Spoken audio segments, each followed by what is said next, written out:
This podcast is a quest for well-being, a quest for a meaningful life through the exploration of fundamental truth. Enlightening ideas, insights on physical, mental, and spiritual health. The inspiration is love. The aspiration is to awaken new ways of thinking that can lead us to a new way of being well. Welcome to Body, Mind, and Soul Healing Conversations.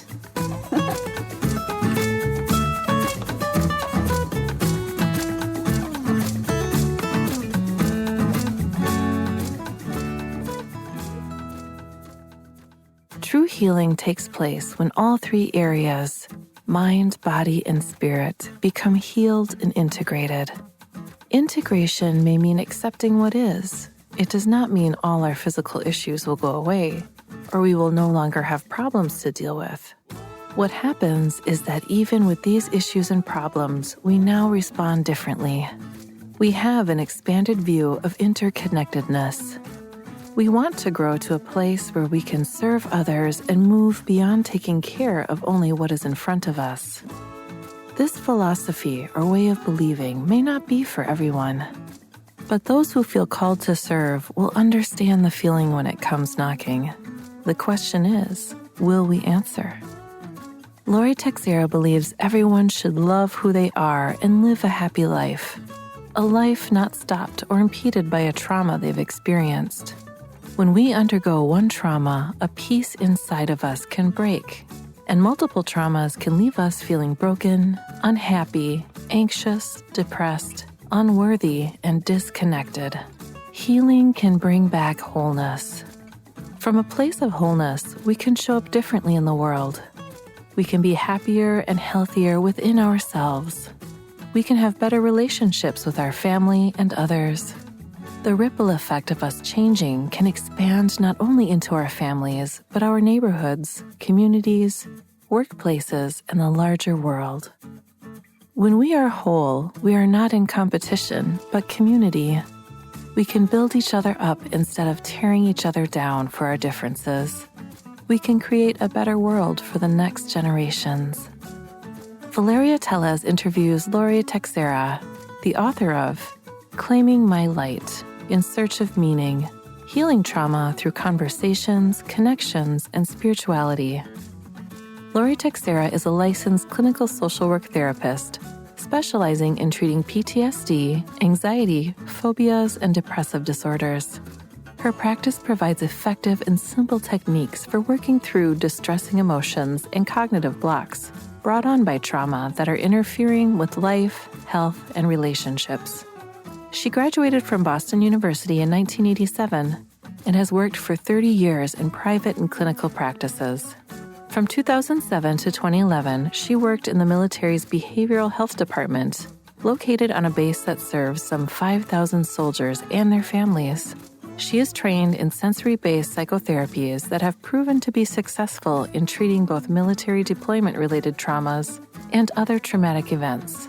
Her series, In Search of Meaning, Healing Trauma Through Conversations, Connections, and Spirituality, documents her experiences, observations, and personal transformations surrounding some of her more challenging work that inspires her life. She lives with her family in Georgia. Meet Lori at healwithlori.com. Here is the interview with Lori Texera.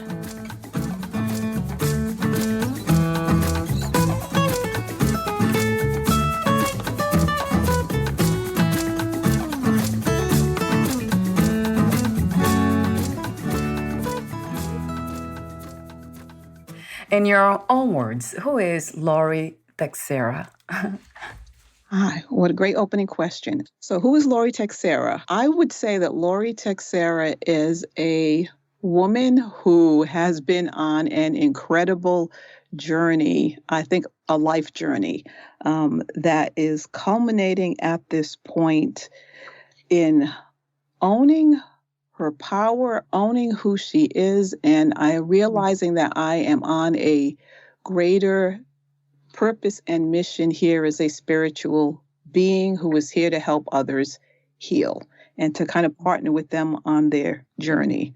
I think probably, 15 years ago, I would have said, I'm a wife, I'm a mom, I'm a daughter, I'm a mother, I'm a sister, I'm a really good friend.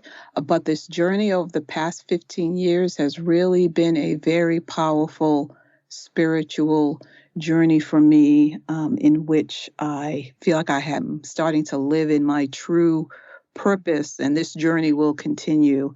And I'm just really excited to be on it.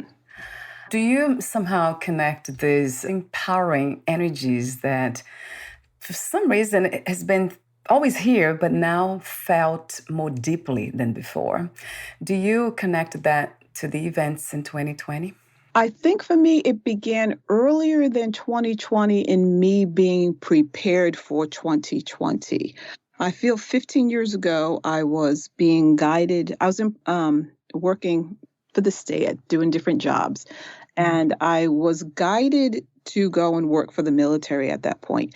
And when I did that, I did not want to go and work for the military. That was a place I didn't want to go and work for. I didn't want to work specifically on trauma, and I didn't want to work with trauma that was coming back from war. I didn't have real experience with it, and didn't feel what I was good at or equipped with was going to be good enough.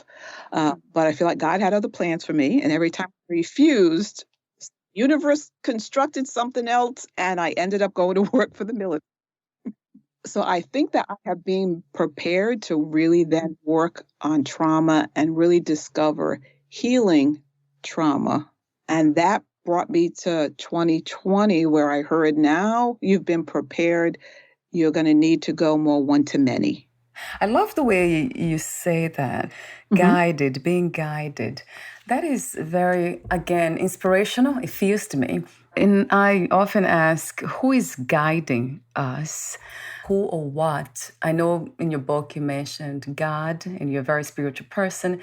So I think the question is, if you feel God is guiding you through this reality, the question is, what, who, and where is God?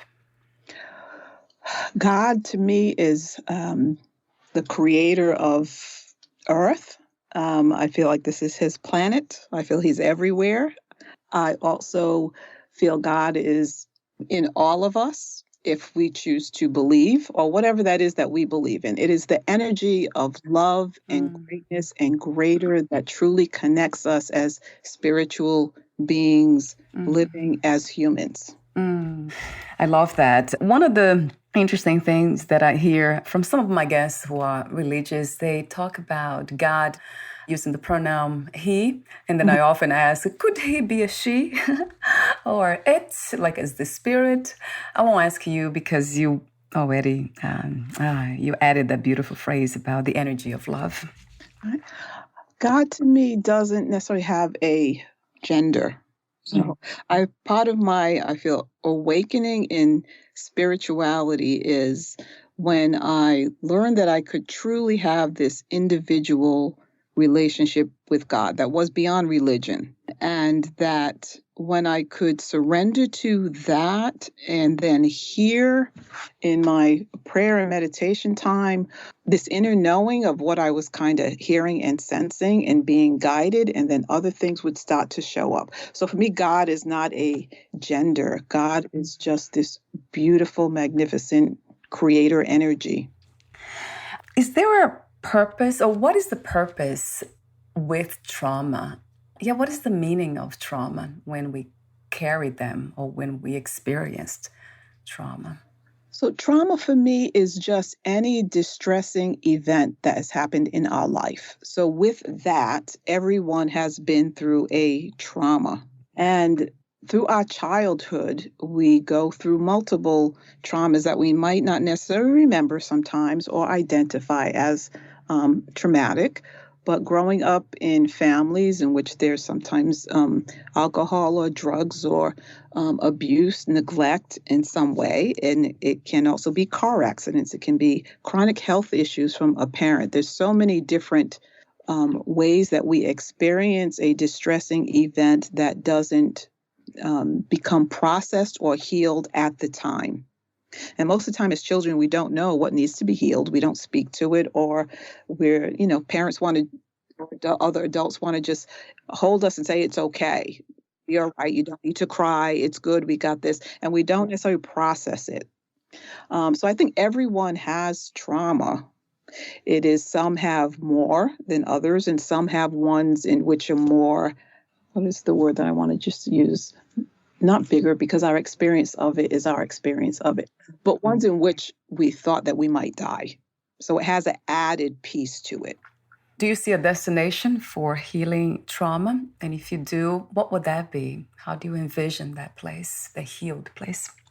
The healed place is knowing that it is an experience that we have experienced, but it doesn't have to define who we are at some point in our life. At some point in our life, we can say, I have experienced it, but I no longer want to have it affect my life in the way that it has.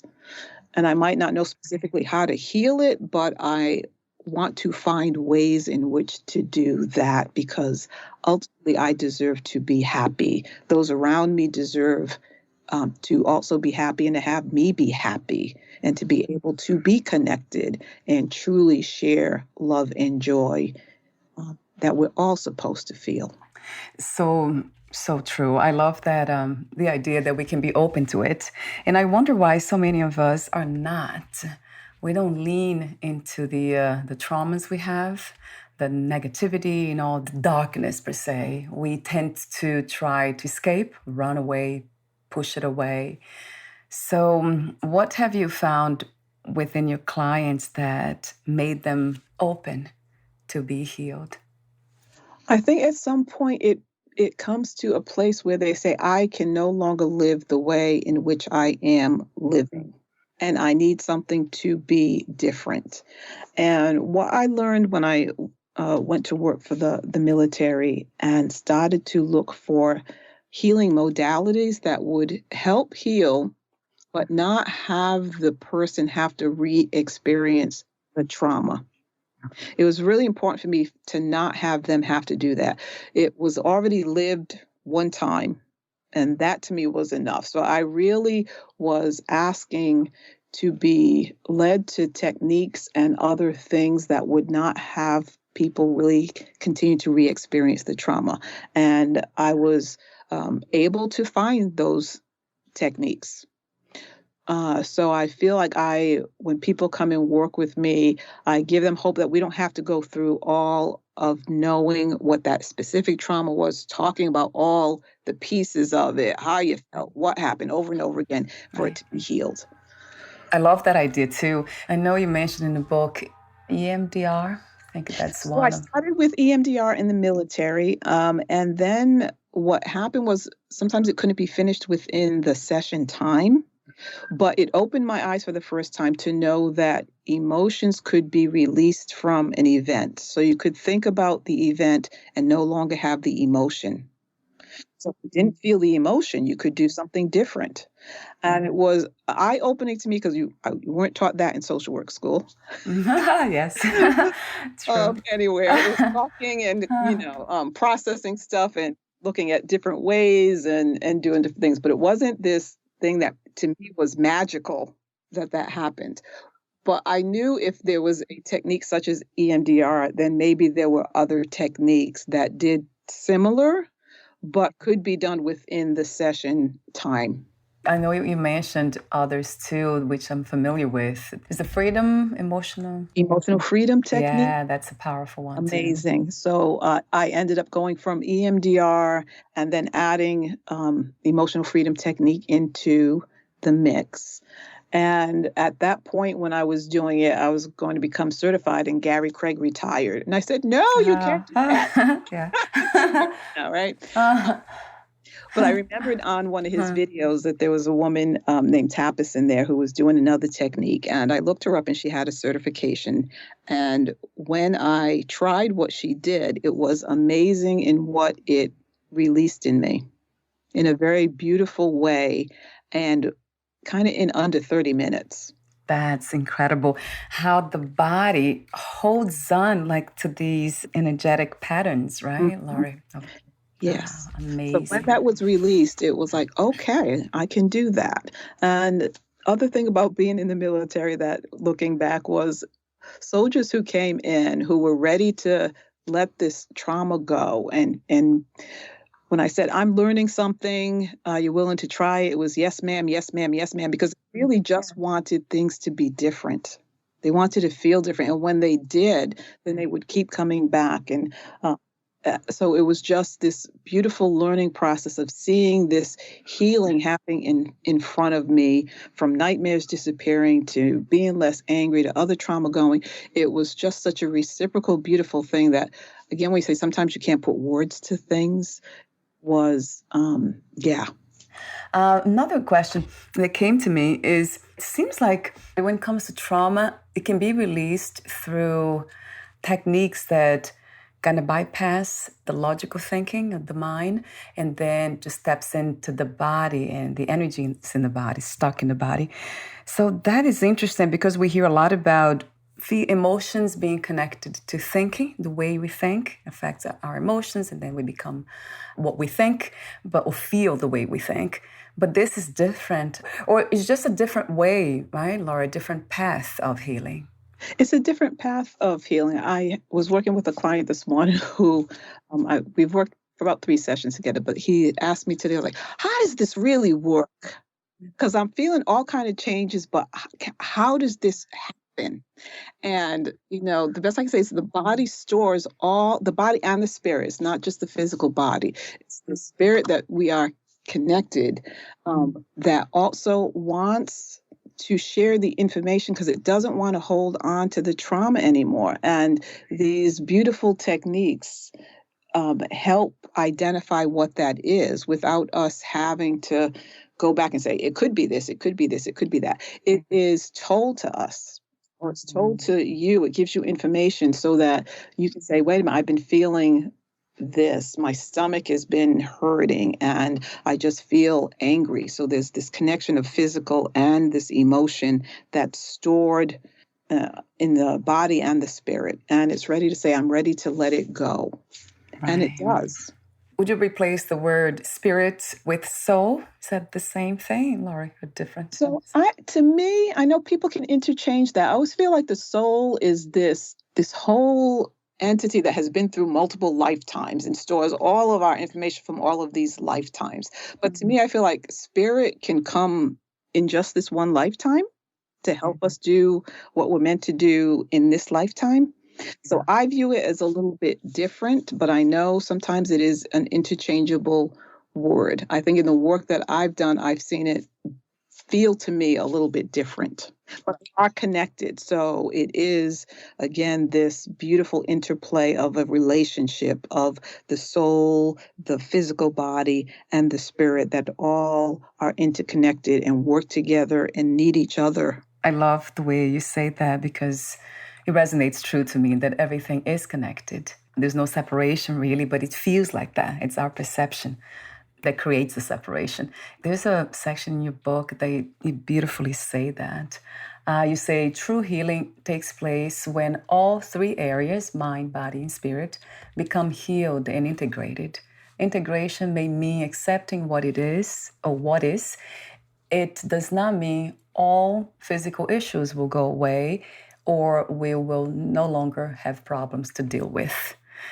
That's another misconception that we usually have, that when everything is integrated and now we know we are whole and life is this amazing adventure, that then we'll have no more problems or issues. But it's clearly a misconception because it still happens. It still happens. I feel that something new happens, because it will happen, is that we have tools and techniques to know that we can, again, move through it much more faster, easier. We don't have to hold on to it. I think about Buddhism and the idea of attachment, not attaching to anything too tightly, because that creates suffering. And then I wonder how we can do that when it comes to people we love, or attaching to others in a loving way.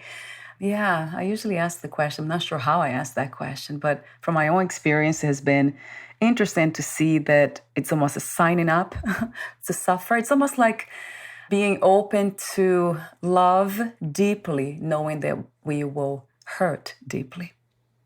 Yes, and I think we meant to experience both. I think, yes, there is where we grow. It is more that we don't have to live in suffering. And I think for so long, both through sometimes religion and families and generations, there has been so much suffering. So it feels like that is what you power through and maybe always kind of try and power through in your life. And I feel like that was an old belief that we don't have to hold on to anymore. So is it different for you, the idea of the concept of pain and suffering? Are they the same from your perspective or somehow different? I would put them, to me, I would interchange those two words.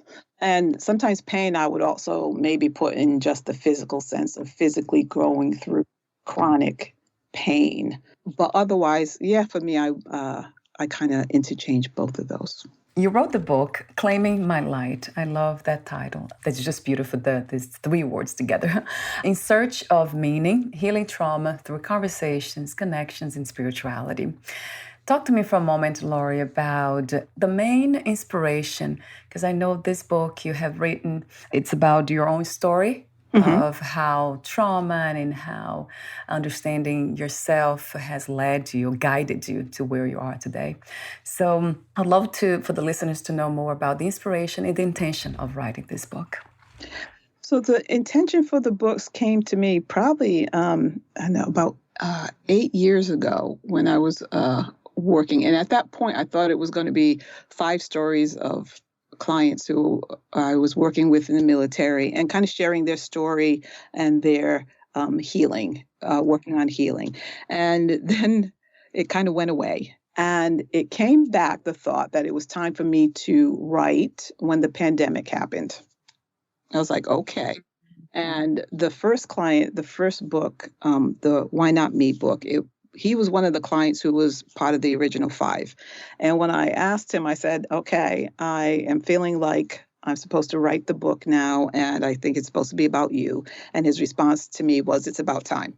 Yeah, good answer. You have to do it before, you haven't done it now, Lori, so are you ready to do it now? And I was like, yes. And the book ended up being written in 3 months and published. So it was time. So I believe that things happen at the right time. And when that book was finished, I heard, it's time to write your story now. It was like, no, I'll just write other people's. And it's like, no, you're going to talk about you. So I was like, okay.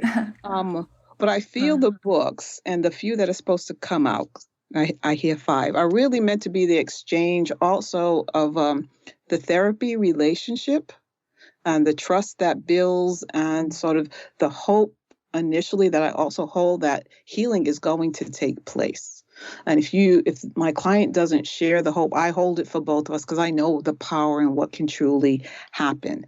So the hope is that whether you're a therapist working with clients on trauma or you are a client that is a person who's going through trauma, you can find something in the book that says healing can take place. So please start the journey with someone.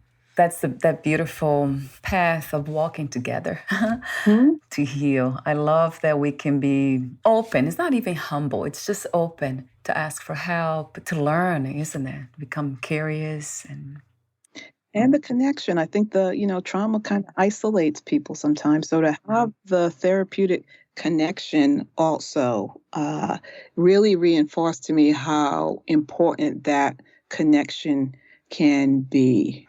I had one of my clients at one point when I asked him, where is his safe place? If he envisions it when he needs to, where is that place? And he said to me at the time, it's this blue couch. The couch in the office. And I wasn't expecting to hear that answer. Beach, my backyard. When he said that to me, I'm so humbled and in awe and thankful and grateful and all of these mixed emotions, but it reinforced the power of the therapeutic relationship that sometimes I don't always pay so much attention to. I pay attention to it, but it's sort of like, let's heal and do that. And I was reminded of, wow, Lori, no, a lot is starting out the trust and how important it is for people to have a relationship in which they can trust someone and be themselves and feel safe.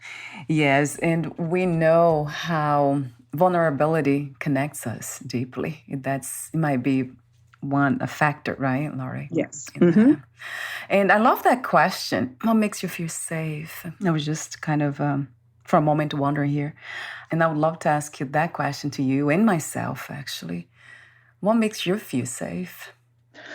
So for me, every morning before I even kind of open up my eyes, I am laying there in prayer meditation and just kind of praying for coverage and for protection and support. And I kind of run through my day of what I'm doing, everybody that I'm coming into contact with that I know of, to ask them to also be protected and safe, and that our exchange be for the highest of both of us.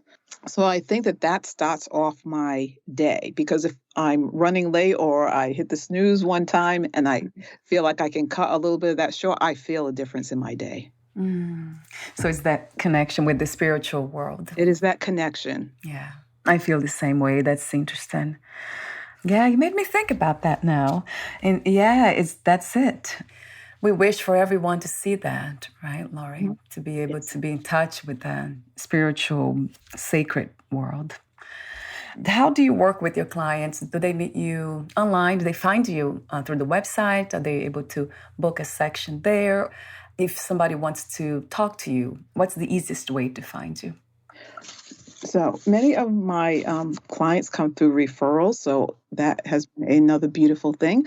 But anyone else who is interested can go to my website. It's healwithlori.com, and they can schedule a free consultation with me to talk about what it is that they are going through, and we talk about how I can help partner with them to heal whatever it is that they would like to heal and are ready to start their journey. Are there specific traumas that you work with, or all of them, Laurie, all kinds? I think all, because the techniques we don't have to process the specific trauma.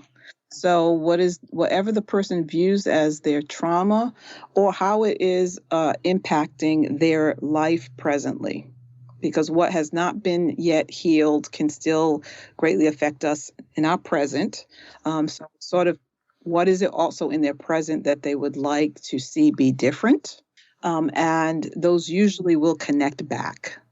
And with that, I do have a question about what are some of the signs to look for, in a way, for these hidden, unhealed parts in us, without going through really deep suffering? Because usually, as you mentioned earlier, that's the easiest way to really go deeper into healing.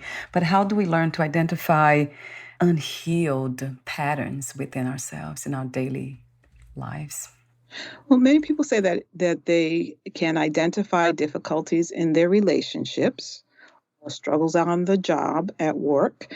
Also, if you just sit with yourself and listen to those voices that we have, a lot of times those critical voices that we hear of being worthless, or I'm feeling guilt or shame or anxiety, are kind of all indications that something can be healed, because something is having those voices be there, in which we can hear, that don't need to be there. Do they ever go away? They go. I believe that many of them go away. Some, again, try and come back. Yeah. I know what you're trying to do, but you will not win out. I get you. I love you. You're part of me. But we're going to move forward. So it is, like you said, it's having those tools, right? Yes. Of to dance that dance with all voices. Yes. I love that. So we're almost at the end, and I want to comment about some section in your books, a declaration. I love that section, though, where you outline what you know from the experiences you had in life, beautifully written in so many ways. I love this one. You say, I know I am working on living my life's purpose and I am loving the journey. Loving the journey. That caught my attention. It is a sign, isn't it, Lori, when we are kind of open and integrated with all parts of life and just, it seems like it's easy to be happy, isn't it? So much easier to be light. Yes. And as I was working to find techniques and help clients, that was my process of healing self, because all the techniques were being done. I was working with others and my healing was happening. So I could firsthand say, I know how and what it has changed in me, what it has healed in me, what peace I feel, what clarity I have, what confidence I have. I know all of that stuff was by my own stuff being healed. And some of it I know, others I don't, other parts I don't even know what was healed, but I felt differences. So I know what can happen if people start their own journey, because my journey is 15 years in the making and will continue for, I think, till I take my last breath. And I love the section also, the questions you ask, the inspiring questions you ask under the section called In Search of Meaning. Mm-hmm. I know you have, I did mention, I believe, the companion journal book. So this is your third book, right, Lori, in this series? It is, yes. So I love those questions. There was one question that, three of them caught my attention. I have here. You ask, do you remember a time when you stood up for yourself and really felt empowered? I love that. Because it's interesting, it makes us kind of reflect on our own journey and where we are at. For me, it has been really challenging one to create boundaries. Since I was really young, I would say yes to everything and then get hurt badly. And then to this day, it's still a challenge. I'm very much aware of it, but it's an interesting challenge to say no. Yeah, I would love to hear from you some of your suggestions for those people like myself that has a hard time saying no. It is about sometimes when we say no, it really is one of the greatest gifts that we can give ourselves. And part of it is by when we do so much for others, it does feel rewarding to us. And it is part almost of maybe who we are, that we are here to help serve others. But then we kind of learn at some point we may be doing so much that when we are needing help or could use a little help, all of the people that we help kind of say, no, I'm busy. I love you, but I'll do this and I can't do it today. Can you wait till next weekend? We're like, well, wait a minute. I give up half of my stuff to help other people. And when I feel like sometimes I need something, it's not being reciprocated. So with that, it's trying to say, okay, how do I have a balance in that? Because we are all meant to both give and receive. And when we are the givers and not really receiving enough, it's depleting. So I think it's about being kind to ourselves, even though it may feel hard to tell someone no. Yes. And saying no to them sometimes allows them to go and find other solutions, because sometimes we are the solution when we don't need to be the solution. We don't realize that. I feel like women tend to do that more often than men do. Oh, I agree. Yes. We do, right? Yeah. We've been given that gift. It is a gift. I agree. I love the way you said that too. It's part of who we are, right? Mm-hmm. To give. But then we need to create the balance. It's a balance that's missing. That's what it is, that piece. So I love your work. I love your intention, this way of giving that you have, the way of delivering, communicating profound messages. It's truly, truly beautiful. Thank you, Lori, for doing what you do. Thank you. And then my ending questions, let's see. Before I ask them, I have about 2 or 3 of them. Would you like to add anything else or read a message, a passage in your book? I think I would just like to say that at any moment, any day, we can decide that we would like to change our life, and to be able to find someone that will help us do that. And once I think we open to that, more help comes along the way.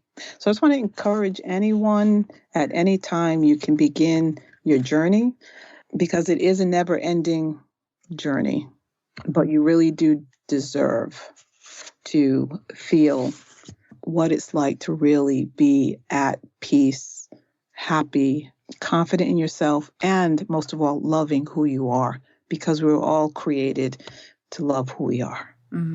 Yes. Accident. Yes, a billion times to that. And it's so sometimes not always so clear that is what we are, who we are. It's so beautiful and so pure and so whole. But then it's that dance again, that balance, right, Lori? Of what a beautiful adventure this is. And with that in mind, what do you love most about being in the human body? I love being able to physically get a hug from others. Yes, yeah. To laugh, right, and smile, and to really be able to walk in nature and appreciate what's around us and the beauty of it, to be able to see it, smell it, taste it. There's just so many beautiful things about being in the physical body. There's so much beauty. The question is, can we see it? Can we see it? Yes. Yeah. What is another word for healing? Healing is allowing, I think, the experiences that we have had to not, again, tell us who we are. We are a culmination of a culmination of our experiences, but any moment we can determine who we are to become from them. And my last question is, what 3 experiences you wish everyone to have before they lose the body, before they die? To truly feel that each of us is worthy of love, that we each have a gift to offer others, and that we are all here to share in this experience and not be isolated from each other. We are all humans sharing this experience, so we shouldn't be divided. We should be unified. Another billion yeses to that vision, which seems to be happening in this reality now. I mean, we are all connected. There's no separation at the spiritual level. It's the human experience in the body that kind of obscures that kind of... I think it's the focus, isn't it? It's not even the human experience. It's just that the focus we have is the perceptions we have, the way we have been taught, the conditionings. They get in the way and blur our vision. Yes, so it's hopefully that we can start to challenge, especially old ones that no longer serve us. And it is happening now, I think, Lori. I see that more often. Something is happening. So again, I want to thank you for your presence here today. Your beautiful work, this intention to help others, and how beautiful you are. Thank you. Thank you for having me. And before we say goodbye, again, where can we find more information about you, your books, products, services, and future projects?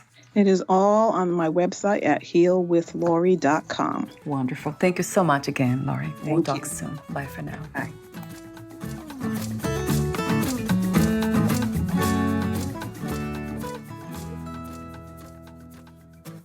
Thank you for listening. To learn more about Lori Texera and her work, please visit healwithlori.com.